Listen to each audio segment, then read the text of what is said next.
عبداللہ بن ابی کہتے ہیں کہ اسے میرے والد نے کہا کہ وہ کون سی چیز ہے جو ہمیں تم سے محفوظ رکھے؟ اس نے جواب میں کہا یہ آیت الکرسی ہے۔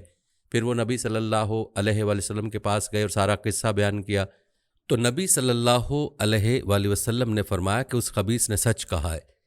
ناظرین، آپ کو بتاتے چلیں کہ آیت الکرسی کے 9 حصے ہیں اور ان 9 حصوں کو اللہ نے بہت ہم آہنگی سے بنایا۔ اس آیت کے تمام 9 حصے اقرار اور نفی پر مشتمل ہیں۔ یاد رہے کہ ان میں نفی کا مطلب کسی لفظ سے انکار نہیں بلکہ اس لفظ میں موجود باتوں کا انکار ہے۔ اقرار کا مطلب کسی چیز یا بات کو ماننا اور تسلیم کرنا، جبکہ نفی کا مطلب اس بات یا چیز سے انکار کرنا۔ جیسا کہ پہلی آیت میں نفی کی بات اس طرح کی گئی کہ اللہ جس کے سوا کوئی معبود نہیں، یعنی اللہ اپنے سوا کسی اور خدا کی نفی کر رہا ہے۔ پھر فرمایا گیا وہ ہمیشہ زندہ رہنے والا ہے۔ یہاں اقرار کیا گیا کہ اس کی ذات ہمیشہ سے تھی اور ہمیشہ رہے گی اور باقی سب کچھ فنا ہو جائے گا۔ ناظرین، اقرار اور نفی کا یہ منفرد تسلسل اس پوری آیت میں دیکھنے کو ملتا ہے، جیسا کہ اس کے دوسرے حصے میں نفی کا ذکر ہے کہ نہ اس کو اونگ آتی ہے نہ نیند۔ پھر اقرار کا ذکر ہے کہ جو کچھ آسمانوں میں ہے اور جو کچھ زمین میں ہے سب اسی کا ہے۔ پھر ذکر ہے کہ کون ایسا شخص ہے جو اس کے حضور اس کی اجازت کے بغیر سفارش کر سکے، یہ نفی ہے۔ اگلی آیت میں ارشاد ہے جو کچھ لوگوں نے روبرو ہو رہا ہے اور جو کچھ ان کے پیچھے ہو چکا ہے اسے سب معلوم ہے، یہ اقرار ہے، اور اس کی معلومات میں سے کسی چیز سے دسترس حاصل نہیں کر سکتے۔ ہاں، جس قدر وہ چاہتا ہے۔ اس میں نفی کی گئی کہ اللہ کے سوا کسی کو اختیار حاصل نہیں، اس کی بادشاہی اور علم آسمان اور زمین سب پر حاوی ہے۔ یہاں اقرار کیا گیا ہے اللہ تعالیٰ کی بادشاہت کا اور اسے اس کی حفاظت کچھ بھی دشوار نہیں، یہاں نفی ہے۔ بڑا عالی مرتبہ اور جلیل القدر ہے۔ اس آخری جملے میں اقرار ہے کہ وہی سب سے بڑا ہے۔ اب اسی آیت میں ایک اور گہرا راز بھی پوشیدہ ہے جسے اگر آپ جانیں گے تو یقیناً حیران ہو جائیں گے کہ الفاظ اور حروف کا یہ زبردست ملاپ واقعی قرآن کا اصل حسن ہے۔ آیت الکرسی کے پہلے جملے میں ہم اللہ کی 2 صفات کو دیکھ سکتے ہیں، یعنی زندہ اور ہمیشہ رہنے والا۔ اب اس آیت کے آخری جملے میں بھی اللہ کی 2 صفات بیان کی گئی ہیں، یعنی عالی مرتبہ اور جلیل القدر۔ پھر اس آیت کے دوسرے اور 8ویں حصے کو اگر گہرائی سے دیکھا جائے تو دونوں میں اللہ کے بارے میں ایک ہی بات بیان کی گئی ہے کہ وہ کسی قسم کی تھکاوٹ سے پاک ہے۔ جب اللہ کسی چیز کی حفاظت کرتا ہے تو اسے نہ نیند آتی ہے اور نہ اونگ، اور زمین و آسمان کی نگرانی بھی اللہ کو تھکاتی نہیں ہے۔ پھر اس آیت کے تیسرے اور 7ویں حصے کو دیکھنے سے معلوم ہوتا ہے کہ آپس میں ملتے جلتے ہیں۔ ان حصوں میں اللہ تعالیٰ انسان کو باور کراتا ہے کہ وہ نہ صرف زمین و آسمان کا مالک ہے بلکہ تمام کائنات میں پھیلی ہوئی ہر شے کا بادشاہ بھی ہے۔ اسی طرح چوتھے اور چھٹے حصے میں اللہ انسان کو اس کے کمزور اور اللہ کے محتاج ہونے کی یاد دہانی کراتا ہے اور پھر کہتا ہے سوائے اس انسان کے جسے اللہ خود طاقت عطا کر دے۔ ناظرین، یوں پہلا اور آخری، دوسرا اور 8واں، تیسرا اور 7واں، چوتھا اور چھٹا حصہ ایک دوسرے سے منسلک ہیں، لیکن 5ویں حصے میں کیا ہے؟ اب سب سے حیران کن اور زبردست بات اس آیت کا درمیانہ اور 5واں حصہ ہے۔ اس میں اللہ انسان کو بتاتا ہے کہ وہ جانتا ہے کہ اس آیت میں اس نے پہلے کیا بیان کیا اور بعد میں کیا بیان کیا۔ اب غور کریں کہ کون ایسی باتیں بتا رہا ہے؟ بے شک اللہ۔ اور جس طرح اللہ ان تمام باتوں کو بیان کر رہا ہے تو ایسی زبردست وضاحت اللہ کے سوا کو اور کوئی نہیں کر سکتا، جو اس بات کا بھی ثبوت ہے کہ قرآن لکھے الفاظ نہیں بلکہ اللہ کا کلام ہے جس پر ہر ایک حرف اللہ نے فرمایا۔ ناظرین، دراصل یہ اللہ تعالیٰ کے کلام کا حسن ہے اور قرآن پاک کی بلاغت کو سمجھنا عام انسان کے بس کی بات نہیں ہے۔ یاد رہے کہ خود قرآن پاک میں اللہ تعالیٰ نے یہ چیلنج فرمایا تھا کہ کوئی ایک آیت اس کے مثل لے آؤ، لیکن کسی کی یہ جرت نہ ہو سکی کہ اس چیلنج کو قبول کرے۔ یہی وجہ ہے کہ آیت الکرسی جو قرآن پاک کی سب سے عظیم آیت ہے، اس میں بھی جو فصاحت و بلاغت ہے، اس میں جو راز ہیں وہ بہت گہرے ہیں۔ ناظرین، امام احمد رحمہ اللہ بیان کرتے کہ ہمیں محمد بن جعفر نے عثمان بن عتب سے حدیث بیان کی کہ عتاب کہتے ہیں کہ میں نے ابو السلیل کو یہ کہتے ہوئے سنا کہ نبی صلی اللہ علیہ وسلم کے ایک صحابی لوگوں کو حدیث بیان کیا کرتے تھے، حتیٰ کہ لوگوں کی تعداد بہت زیادہ ہو گئی تو وہ گھر کی چھت پر چڑھ جاتے اور یہ حدیث بیان کیا کرتے تھے کہ رسول اکرم صلی اللہ علیہ وسلم نے فرمایا قرآن مجید میں کون سی آیت سب سے زیادہ عظمت کی حامل ہے؟ تو ایک شخص کہنے لگا اللہ لا الہ الا هو الحی القیوم۔ وہ بیان کرتے ہیں کہ نبی صلی اللہ علیہ وسلم نے اپنا ہاتھ میرے سینے پر رکھا تو چھاتی پر میں نے اس کی ٹھنڈک محسوس کی، اور نبی صلی اللہ علیہ وسلم یہ فرمانے لگے اے ابو المنظر، علم کی مبارک ہو۔ ایک دوسری روایت میں ابو ذر رضی اللہ تعالیٰ عنہ بیان کرتے ہیں کہ میں نبی صلی اللہ علیہ وسلم کے پاس آیا تو آپ مسجد میں تشریف فرما تھے تو میں بھی بیٹھ گیا، تو نبی صلی اللہ علیہ وسلم نے فرمایا اے ابو ذر، کیا تو نے نماز پڑھی ہے؟ میں نے نہیں میں جواب دیا تو نبی صلی اللہ علیہ وآلہ وسلم فرمانے لگے اٹھ کر نماز پڑھو۔ میں نے اٹھ کر نماز ادا کی اور پھر بیٹھ گیا تو نبی صلی اللہ علیہ وآلہ وسلم فرمانے لگے اے ابو ذر، انسانوں اور جنوں کے شر سے پناہ طلب کرو۔ وہ کہتے ہیں کہ میں نے رسول اکرم صلی اللہ علیہ وآلہ وسلم سے کہا کہ کیا انسانوں میں بھی شیطان ہوتے ہیں؟ تو نبی صلی اللہ علیہ وآلہ وسلم فرمانے لگے جی ہاں۔ میں نے کہا نماز؟ تو نبی صلی اللہ علیہ وآلہ وسلم فرمانے لگے یہ اچھا موضوع ہے، جو چاہے زیادہ کر لے اور جو چاہے کم کر لے۔ وہ کہتے ہیں میں نے کہا روزے کے بارے میں؟ نبی صلی اللہ علیہ وآلہ وسلم فرمانے لگے فرض ہے، اس کا اجر دیا جائے گا اور اللہ تعالیٰ کے ہاں اور زیادہ اجر ملے گا۔ میں نے کہا کہ اللہ کے رسول صلی اللہ علیہ وآلہ وسلم صدقہ؟ تو وہ کہنے لگے اس کا اجر ڈبل سے بھی زیادہ ہوتا ہے۔ میں نے کہا کون سا صدقہ بہتر ہے؟ تو فرمایا قلیل اشیاء کے مالک کا صدقہ، اور یا پھر فقیر کو چھپا کر دینا۔ میں نے کہا اے اللہ کے رسول صلی اللہ علیہ وآلہ وسلم سب سے پہلا نبی کون تھا؟ فرمانے لگے آدم علیہ السلام۔ میں نے کہا اے اللہ کے رسول کیا وہ نبی تھے؟ نبی صلی اللہ علیہ وآلہ وسلم نے فرمایا کہ وہ نبی مکلم تھے، اللہ تعالیٰ کے ساتھ بات چیت کی تھی۔ میں نے کہا اے اللہ تعالیٰ کے رسول صلی اللہ علیہ وآلہ وسلم رسولوں کی تعداد کیا ہے؟ فرمانے لگے 310 سے کچھ زیادہ ہے۔ ایک جمع غفیر تھا اور ایک مرتبہ یہ فرمایا کہ 315۔ میں نے کہا اے اللہ تعالیٰ کے رسول صلی اللہ علیہ وآلہ وسلم آپ پر جو نازل کیا گیا ہے اس میں سب سے عظیم کیا ہے؟ فرمائے آیت الکرسی، اللہ لا الہ الا هو الحی القیوم۔ ناظرین، اس آیت الکرسی کی فضیلت متعدد حدیث میں مختلف انداز سے بیان ہوئی ہے۔ ایک روایت امام بخاری رحمہ اللہ نے ابو ہریرہ رضی اللہ تعالیٰ عنہ سے بیان کی ہے۔ وہ آیت الکرسی کے حوالے ایک عجیب واقعہ یوں بیان کرتے ہیں، فرماتے ہیں نبی صلی اللہ علیہ وآلہ وسلم نے مجھے رمضان کے فطرانے کی حفاظت کرنے کو کہا۔ رات کو ایک شخص آیا اور غلہ لے جانے لگا تو میں نے اسے پکڑ کر کہا کہ میں یہ معاملہ نبی صلی اللہ علیہ وآلہ وسلم تک لے جاؤں گا۔ وہ کہنے لگا مجھے چھوڑ دو، اس لیے کہ میں محتاج ہوں، میرے چھوٹے چھوٹے بچے ہیں اور شدید قسم کی ضرورت بھی ہے۔ تو میں نے اسے چھوڑ دیا۔ جب صبح ہوئی تو نبی صلی اللہ علیہ وآلہ وسلم فرمانے لگے ابو ہریرہ، رات والے قیدی نے کیا کیا؟ وہ کہتے ہیں کہ میں نے کہا اے اللہ تعالیٰ کے رسول صلی اللہ علیہ وآلہ وسلم شدید قسم کے فکر و فاقہ اور اہل و عیال اور شدید قسم کی ضرورت کی شکایت کی تو میں نے اس پر ترس اور رحم کرتے ہوئے چھوڑ دیا۔ نبی صلی اللہ علیہ وآلہ وسلم فرمانے لگے اس نے جھوٹ بولا ہے اور وہ دوبارہ بھی آئے گا۔ تو مجھے علم ہو گیا کہ نبی صلی اللہ علیہ وآلہ وسلم کے قول کے مطابق وہ دوبارہ بھی لازمی آئے گا۔ تو میں نے دھیان رکھا، وہ آیا اور غلہ اکٹھا کرنے لگا۔ تو میں نے اسے پکڑ کر کہا کہ میں یہ معاملہ نبی صلی اللہ علیہ وآلہ وسلم تک لے جاؤں گا۔ وہ کہنے لگا مجھے چھوڑ دو، اس لیے کہ میں محتاج ہوں، میرے چھوٹے چھوٹے بچے ہیں اور شدید قسم کی ضرورت بھی ہے، میں دوبارہ نہیں آتا۔ تو میں نے اسے چھوڑ دیا۔ جب صبح ہوئی تو نبی صلی اللہ علیہ وآلہ وسلم فرمانے لگے ابو ہریرہ، رات والے قیدی نے کیا کہا؟ میں نے کہا اے اللہ کے رسول صلی اللہ علیہ وسلم اس نے شدید قسم کی فکر و فاقہ اور اہل و عیال اور شدید قسم کی ضرورت کی شکایت کی تو میں نے اس پر ترس اور رحم کرتے ہوئے چھوڑ دیا۔ نبی صلی اللہ علیہ وآلہ وسلم فرمانے لگے اس نے جھوٹ بولا اور وہ دوبارہ بھی آئے گا۔ تو میں نے تیسری مرتبہ بھی اس کا دھیان رکھا، وہ آیا اور غلہ اکٹھا کرنے لگا۔ تو میں نے اسے پکڑ کر کہا کہ میں یہ معاملہ نبی صلی اللہ علیہ وآلہ وسلم تک لے جاؤں گا، یہ تیسری اور آخری بار ہے، تو کہتا تھا کہ نہیں آؤں گا اور پھر آ جاتا ہے۔ وہ کہنے لگا مجھے چھوڑ دو، میں تمہیں کچھ کلمات سکھاتا ہوں جس سے اللہ تعالیٰ تجھے فائدہ دے گا۔ میں نے کہا وہ کون سے کلمات ہیں؟ وہ کہنے لگا کہ جب تم اپنے بستر پر آؤ تو یہ آیت الکرسی پڑھو، اللہ لا الہ الا هو الحی القیوم۔ یہ مکمل پڑھنے پر اللہ تعالیٰ کی طرف سے تمہارے لیے ایک محافظ مقرر کر دیا جائے گا اور صبح تک شیطان تمہارے قریب بھی نہیں آ سکے گا۔ تو میں نے اسے چھوڑ دیا۔ جب صبح ہوئی تو نبی صلی اللہ علیہ وآلہ وسلم فرمانے لگے ابو ہریرہ، رات والے قیدی نے کیا کیا؟ میں نے کہا اے اللہ تعالیٰ کے رسول صلی اللہ علیہ وآلہ وسلم اس نے مجھے کچھ کلمات سکھائے جن کے بارے میں اس کا خیال یہ تھا کہ اللہ تعالیٰ ان کلمات سے مجھے فائدہ دے گا۔ تو میں نے اسے چھوڑ دیا۔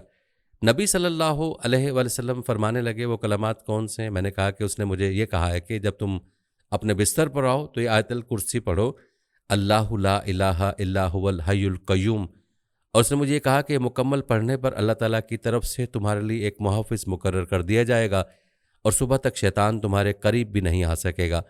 اور صحابہ کرام تو خیر و بھلائی کے کاموں میں بہت ہی زیادہ حریص تھے۔ تو نبی صلی اللہ علیہ وآلہ وسلم فرمانے لگے تیرے ساتھ بات تو اس نے سچی کی ہے لیکن وہ خود جھوٹا ہے۔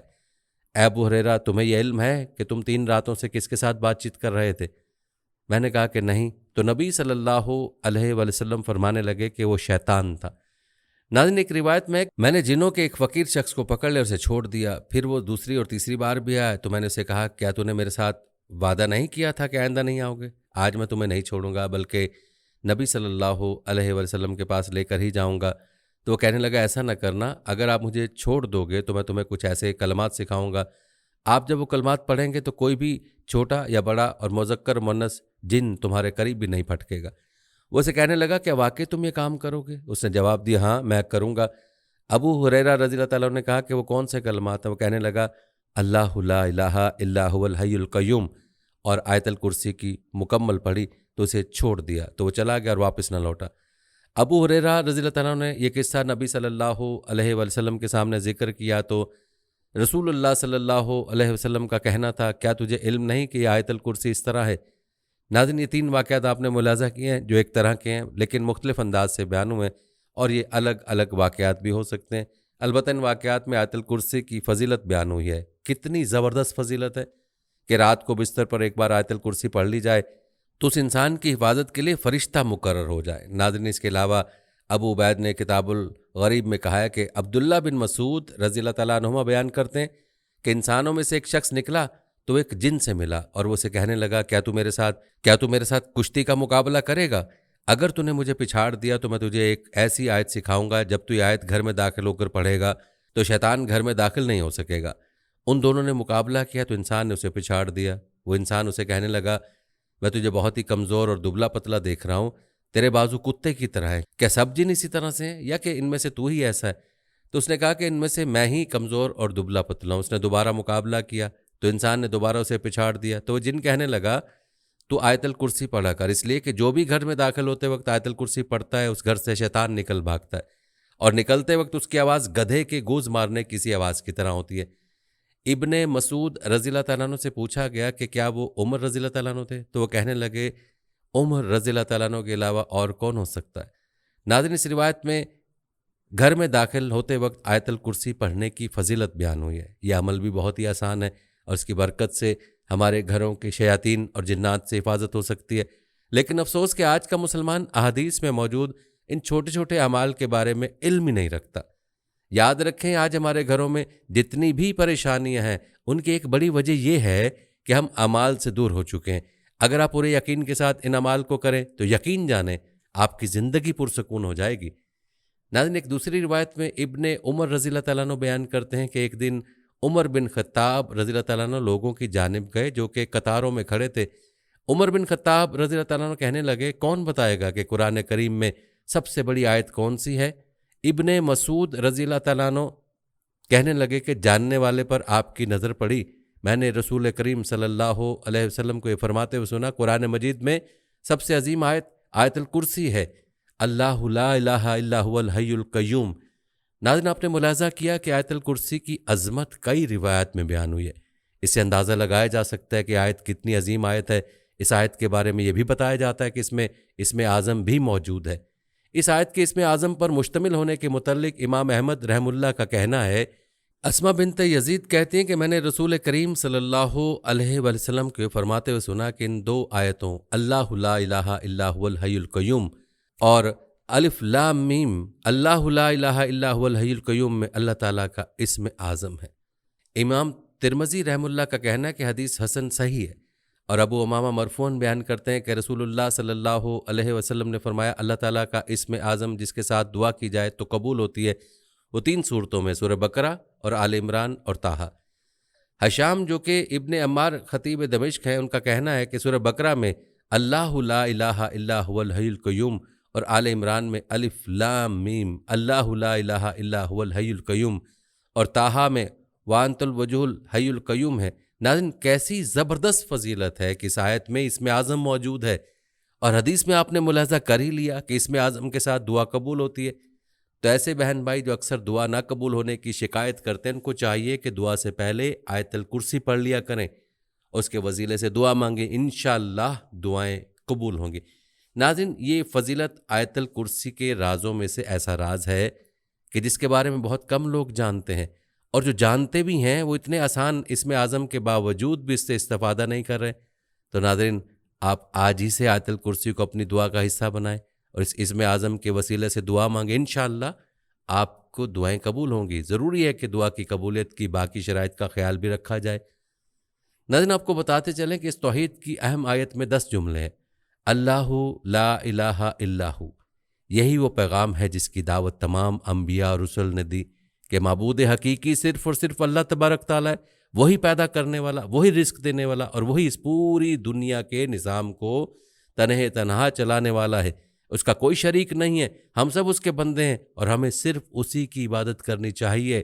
وہی مشکل کشا، حاجت روا اور ضرورتوں کو پورا کرنے والا ہے۔ اس نے انسان کی ہدایت اور رہنمائی کے لیے انبیاء اور رسل بھیجیں۔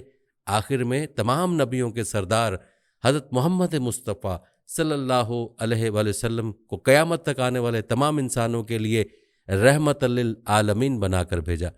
الحی القیوم، لفظ حیو کے معنی ہے زندہ، یعنی اللہ تبارک تعالیٰ ہمیشہ زندہ رہنے والا ہے اور وہ موت سے بالاتر ہے۔ اللہ تعالیٰ کے سوا ہر چیز ہلاک اور فنا ہو جانے والی ہے۔ ناظرین، یاد رہے کہ قیوم مبالغہ کا صیغہ ہے جس کے معنی ہے وہ ذات جو خود اپنے بل پر قائم اور دوسروں کے قیام و بقا کا واسطہ اور ذریعہ ہو۔ قیوم اللہ تعالیٰ کی خاص صفت ہے جس میں کوئی مخلوق شریک نہیں ہو سکتی، کیونکہ جو چیزیں خود اپنے وجود و بقا میں کسی دوسرے کی محتاج ہوں وہ کسی دوسری چیز کو کیا سنبھال سکتی ہیں۔ اس لیے کسی انسان کو قیوم کہنا جائز نہیں ہے، لہٰذا عبد القیوم نامی شخص کو صرف قیوم کہہ کر پکارنا غلط ہے۔ لا تأخذہ سینۃ ولا نوم، ناظرین سینۃ کے معنی اونگ اور نوم کے معنی نیند کے ہے۔ ان دونوں کی نفی سے نیند کی ابتدا اور انتہا دونوں کی نفی ہوگی، یعنی اللہ تعالیٰ غفلت کے تمام اثرات سے کمال درجے پاک ہے۔ لہ ما فی السماوات وما فی الارض، تمام چیزیں جو آسمانوں یا زمین میں ہیں وہ سب اللہ تعالیٰ کی مملوک ہیں، وہ مختار ہے، جس طرح چاہے ان میں تصرف کرے۔ من ذا الذی یشفع عندہ الا باذنہ، جب یہ بات واضح ہو گئی کہ اللہ تعالیٰ ہی کائنات کا مالک ہے، کوئی اس سے بڑا اور اس کے اوپر حاکم نہیں ہے، تو کوئی اس سے کسی کام کے بارے میں باز پرس کرنے کا بھی حقدار نہیں ہے۔ وہ جو حکم جاری فرمائے اس میں کسی کو چون و چرا کرنے کی گنجائش نہیں ہے۔ ہاں، یہ ہو سکتا ہے کہ کوئی شخص اللہ تعالیٰ سے کسی کی سفارش یا شفاعت کرے، سو اس کو بھی واضح کر دیا کہ اللہ تعالیٰ کی اجازت کے بغیر اللہ تعالیٰ کے نیک و مقبول بندے بھی کسی کے لیے شفاعت نہیں کر سکتے۔ رسول اللہ صلی اللہ علیہ وسلم نے ارشاد فرمایا کہ محشر میں سب سے پہلے میں ساری امتوں کی شفاعت کروں گا۔ یہ حضور اکرم صلی اللہ علیہ وسلم کی خصوصیات میں سے ہیں۔ اسی کا نام مقام محمود ہے جس کا ذکر سورہ اسراء میں آیا ہے۔ یعلم ما بین ایدیہم وما خلفہم، اللہ تعالیٰ لوگوں کے آگے پیچھے کے تمام حالات و واقعات سے واقف ہے۔ ناظرین، آگے اور پیچھے کا یہ مفہوم بھی ہو سکتا ہے کہ ان کے پیدا ہونے سے پہلے اور پیدا ہونے کے بعد کے تمام حالات و واقعات اللہ تعالیٰ کے علم میں، اور یہ مفہوم بھی ہو سکتا ہے کہ آگے سے مراد وہ حالات ہیں جو انسان کے لیے کھلے ہوئے ہیں اور پیچھے سے مراد اس سے مخفی واقعات و حالات ہیں۔ تو معنی یہ ہوں گے کہ انسان کا علم تو بعض چیزوں پر ہے اور بعض چیزوں پر نہیں، کچھ چیزیں اس کے سامنے کھلی ہوئی ہیں اور کچھ چیز چھپی ہوئی ہیں، مگر اللہ تعالیٰ کے سامنے یہ سب چیزیں برابر ہیں۔ اس کا علم ان سب چیزوں کو یکساں محیط ہے۔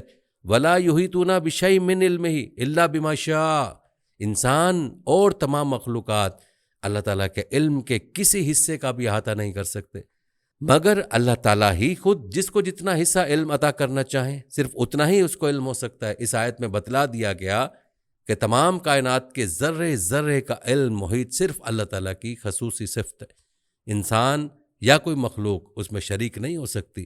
واسع کرسی السماوات والارض، یعنی اس کی کرسی اتنی بڑی ہے کہ جس کی وسعت کے اندر 7 آسمان اور زمین سمائے ہوئے۔ اللہ تعالیٰ نشست و برخاست اور حیث و مکان سے بالاتر ہے۔ اس قسم کی آیات کو اپنے معاملات پر قیاس نہ کیا جائے، اس کی کیفیت و حقیقت کا ادراک انسانی عقل سے بالاتر ہے۔ البتہ صحیح حدیث سے اتنا معلوم ہوتا ہے کہ عرش اور کرسی بہت عظیم الشان جسم ہیں جو تمام آسمان اور زمین سے بدرجہ بڑے ہیں۔ علامہ ابن کثیر نے بروایت حضرت ابو ذر غفاری نقل کیا کہ انہوں نے حضور اکرم صلی اللہ علیہ وسلم سے دریافت کیا کہ کرسی کیا اور کیسی ہے؟ آپ صلی اللہ علیہ وسلم نے فرمایا، قسم ہے اس ذات کی جس کے قبضے میں میری جان ہے کہ 7 آسمانوں اور زمینوں کی مثال کرسی کے مقابلے میں ایسی ہے جیسے ایک بڑے میدان میں انگشتری کا حلقہ یعنی چھلا ڈال دیا جائے، اور بعض احادیث میں ہے کہ عرش کے سامنے کرسی کی مثال بھی ایسی ہے کہ جیسے ایک بڑے میدان میں انگشتری کا حلقہ یعنی چھلا۔ ناظرین، بعض روایت میں کرسی سے مراد حضرت عبداللہ بن عباس رضی اللہ تعالیٰ عنہ سے علم منقول ہے، بعض حضرات سے دونوں پاؤں رکھنے کی جگہ منقول ہے۔ ایک حدیث میں یہ بھی مروی ہے کہ اس کا اندازہ بجز باری تعالیٰ کے اور کسی کو نہیں۔ ابو مالک فرماتے ہیں کہ کرسی عرش کے نیچے، صدی کہتے ہیں کہ آسمان و زمین کرسی کے جوف میں ہے اور کرسی عرش کے سامنے۔ حضرت عبداللہ بن عباس رضی اللہ تعالیٰ عنہ فرماتے ہیں کہ ساتوں زمینیں اور ساتوں آسمان اگر پھیلا دیے جائیں تو بھی کرسی کے مقابلے میں ایسے ہوں گے جیسے ایک چھلا کسی چٹیل میدان میں۔ اسی طرح ابن جریر کی ایک مرفوع حدیث ہے کہ ساتوں آسمان کرسی میں ایسے ہیں جیسے 7 درہم ڈھال میں۔ بعض مفسرین نے تحریر کیا کہ اس کے معنی ہے کہ اللہ کا اقتدار آسمانوں اور زمین کے تمام اطراف و اکناف پر حاوی ہے، کوئی گوشہ اور کونا بھی اس کے دائرہ اقتدار سے الگ نہیں ہے۔ ولا یعودہ حفظہما، اللہ تعالیٰ کو ان دونوں عظیم مخلوقات یعنی آسمانوں اور زمین کی حفاظت کچھ گراں نہیں معلوم ہوتی، کیونکہ اس قادر مطلق کی قدرت کاملہ کے سامنے یہ سب چیزیں نہایت آسان ہے۔ یعودو کے معنی ہے کسی چیز کا ایسی بھاری اور گراں ہونا کہ اس کا سنبھالنا مشکل ہو جائے۔ وَهُوَ الْعَلِيُّ الْعَظِيمُ۔ ناظرین، گزشتہ 9 جملوں میں اللہ تعالیٰ کی ذات و صفات کے کمالات بیان کیے گئے۔ ان کو سمجھنے کے بعد ہر عقل مند شخص یہی کہنے پر مجبور ہے کہ ہر عزت و عظمت اور بلندی و برتری کا مستحق وہی پاک ذات ہے۔ ان 10 جملوں میں اللہ تعالیٰ کی صفات کمال اور اس کی توحید کا مضمون وضاحت اور تفصیل کے ساتھ آ گیا۔ اللہ تعالیٰ سے دعا ہے کہ اللہ تعالیٰ ہم سب کو قرآن کریم سمجھ کر پڑھنے والا، اس پر عمل کرنے والا بنائے۔ اللہ تعالیٰ ہم سب کو شرک کی تمام شکلوں سے محفوظ فرمائے، آمین ثم آمین۔ ناظرین، آیت الکرسی کے بہت سے خواص ہیں، جن میں سے ایک یہ ہے کہ اگر کسی جگہ پر جنات وغیرہ کے سائے کا خدشہ ہو تو اول و آخر درود و پاک کے ساتھ آیت الکرسی کو 7 مرتبہ پڑھ لیں اور پانی پر دم کر کے اس گھر کی دیواروں پر چھڑک دیں تو اللہ کے فضل سے وہ جنات اس جگہ کو چھوڑ دیتے ہیں۔ ناظرین، اس کے علاوہ بھی آیت الکرسی کے بہت سے خواص اور وظائف ہیں، اس آیت کی بہت سے برکات ہیں، اس لیے چاہیے کہ اس آیت کی تلاوت کثرت کے ساتھ کی جائے۔ اللہ تعالیٰ سے دعا ہے کہ اللہ تعالیٰ ہم سب کو قرآن کی ہر آیت کے فیوز و برکات سمیٹنے کی توفیق عطا فرمائے، آمین۔ ناظرین، یہ تھی ہماری آج کی ویڈیو۔ جانے سے پہلے ویڈیو کو شیئر ضرور کیجیے گا۔ ہم امید کرتے ہیں کہ آپ کو ہماری آج کی ویڈیو ضرور پسند آئی ہوگی۔ اگر آپ کو ہماری آج کی ویڈیو پسند آئی ہے تو سب سے پہلے تو اس کو لائک کریں اور اپنی رائے کا اظہار کمنٹ سیکشن میں لازمی کریں۔ آخر میں آپ سے ایک بار پھر درخواست ہے کہ آپ ہمارے چینل کو ضرور سبسکرائب کر لیں اور ساتھ ہی لگے گھنٹی کے بٹن کو بھی کلک کریں تاکہ آپ کے پاس ہمارے آنے والی مزید ویڈیوز کا نوٹیفیکیشن بر وقت ملتا رہے۔ اللہ تعالیٰ آپ کو اپنی حفظ و امان میں